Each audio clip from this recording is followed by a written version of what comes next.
Hi guys, তোমরা কেমন আছো? আশা করি সবাই ভালো আছো। আজকেও একটা নতুন প্যাসেজ তোমাদের সামনে তুলে ধরেছি। অবশ্যই প্রথম থেকে লাস্ট অবধি দেখো, কেউ স্কিপ করো না। স্কিপ করে শিখতে পারবো না। এটা সম্পূর্ণ বাংলায় ট্রান্সলেট করে দেবো, ইংলিশ টু বাংলায়। আর আমার চ্যানেলে প্রচুর ভিডিও দেওয়া আছে, অবশ্যই দেখো। অঙ্ক, ইংরেজি বিশেষ করে এগুলো দিচ্ছি। আস্তে আস্তে আরও দেবো ভিডিও, তোমরা অবশ্যই দেখো।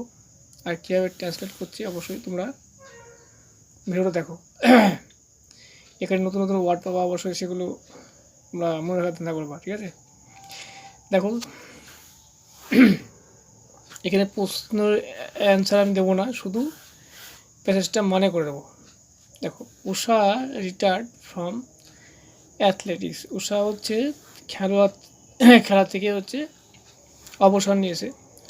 And married V Srinivasan in the year 1991। তাহলে 1991 সালে তিনি বিবাহ করেন কাকে? ভি শ্রীনিবাসনকে। But she made a sudden comeback in the year 1998। 1998 সালে তিনি আবার ওই অ্যাথলেটিক্সে ফিরে আসেন। At the age of 30 years, তখন বয়স ছিল 34 বছর বয়স। To every one's surprise and delighted, এতে গিয়ে প্রত্যেকে অবাক হয়ে গেছিল যে she won bronze medal in 200 metres and 400 metres races at the Asian track federation meet held at Fukuoka in Japan. জাপানে ফুকুওকাকে যে এই যে এশিয়ান ট্র্যাক ফেডারেশন যে খেলাটা হয়েছিল ওখানে, সে তাতে তোমার 400 আর 200 মিটার এসে তিনি ব্রোঞ্জ মেডেল পেয়েছিলেন। দেখো, টু মার্ক হার এক্সেলেন্ট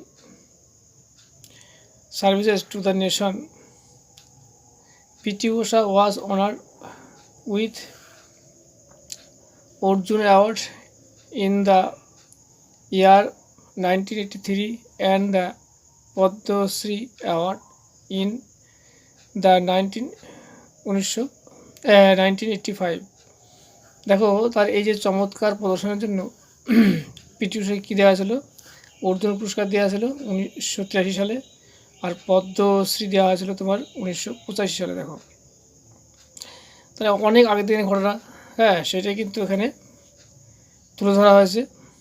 আচ্ছা, apart from that, Indian Olympic association honour her with the title the sports person of century and sports woman of millennium. তাহলে তারপর থেকে দেখো, ভারতীয় অলিম্পিক অ্যাসোসিয়েশন কী করেছিল? তাকে শিরোপা দিয়েছিল sports person of the century, আর এটা দিয়েছিল sports woman of the millennium. যাই, ভিডিওটা ভালো লাগে লাইক শেয়ার কমেন্ট করো। খুব অল্পের মধ্যে ভিডিওটা করা হয়েছে। অবশ্যই তোমার দেখো। এখানে নতুন নতুন ওয়ার্ড কিছু পাওয়া, সেই ওয়ার্ডগুলো অবশ্যই মুখস্থ করবা। এখানে সেমন কিন্তু অতটা আশা করি অজানা ওয়ার্ড নেই, এগুলো বেশিরভাগই জানা ওয়ার্ড আছে, ঠিক আছে? তাই ভিডিওটা এখানে রাখছি। ভালো লাগে লাইক শেয়ার কমেন্ট অবশ্যই করো।